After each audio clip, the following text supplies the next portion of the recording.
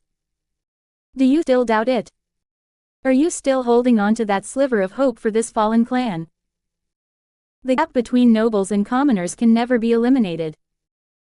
Only by coming to root can you truly see the depths behind their facade and protect yourself. Kyosuke Suigetsu, who stood beside them invisibly, also looked at Sosuke and spoke. Listen to him, Sosuke. This guy seems to be steeped in a considerable amount of darkness. At this moment, you have no way to resist him, even if you use my power. Upon hearing Kyosuke Suigetsu's words, Hakuiri's Yukei finally took a true, meaningful look at the middle-aged man in front of him. To be praised so highly by Kyosuke Suigetsu, this guy in front of him must be very powerful, right? They stared deeply into each other's eyes, unable to fathom what was truly going on in the other's heart. In the end, Sosuke agreed with Danzo's words.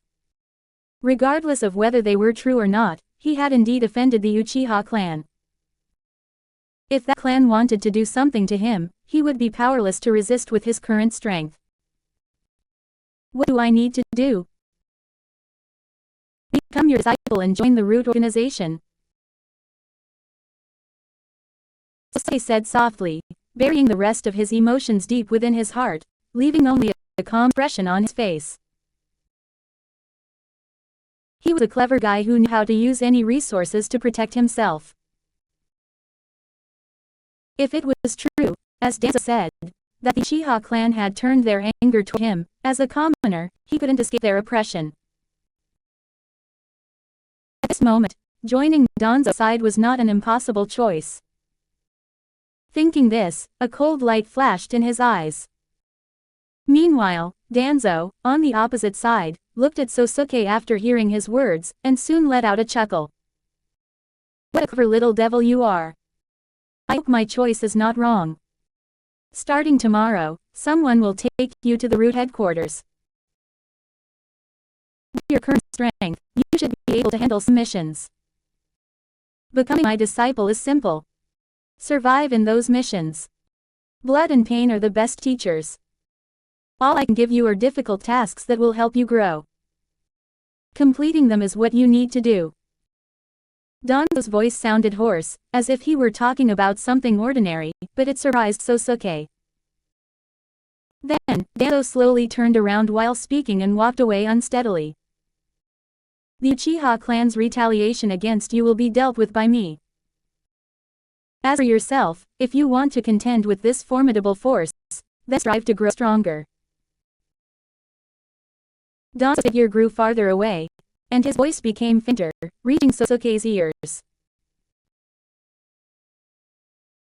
He was always curious as to why Danzo suddenly chose him, a commoner, as his disciple. Sosuke didn't think he had such a great potential to the leader of the hidden forces in the village value him so much. Sosuke gently touched his glasses frame and suddenly spoke up. Why did you choose me? What is the purpose of making me your disciple? I don't think I have the potential to risk offending the Uchiha clan and protect me. In the distance, Danzo's figure suddenly stopped, and his hoarse voice carried on the wind. Sarutobi Hiruzen chose 3 outstanding disciples, but in my eyes, even the most talented individuals cannot become true shinobi without the tempering of steel and blood. The reason I chose you is to let you continue my path. I once lost to Sarutobi Hiruzen, and my disciple cannot lose to his disciples. As for the Uchiha clan, don't worry. Even if the root organization is currently weak, they can still protect a child. You just need to become stronger yourself. Tomorrow, you will officially enter the root organization, and someone will inform you of everything you need to do there. After his words landed, Danzo's figure disappeared into the darkness outside. Sosuke still echoed his words in his ears, silently thinking. Lost to the 3rd Hokage. This inexplicable person can actually rival the 3rd Hokage. His strength is truly formidable. Kyosuke Suigetsu,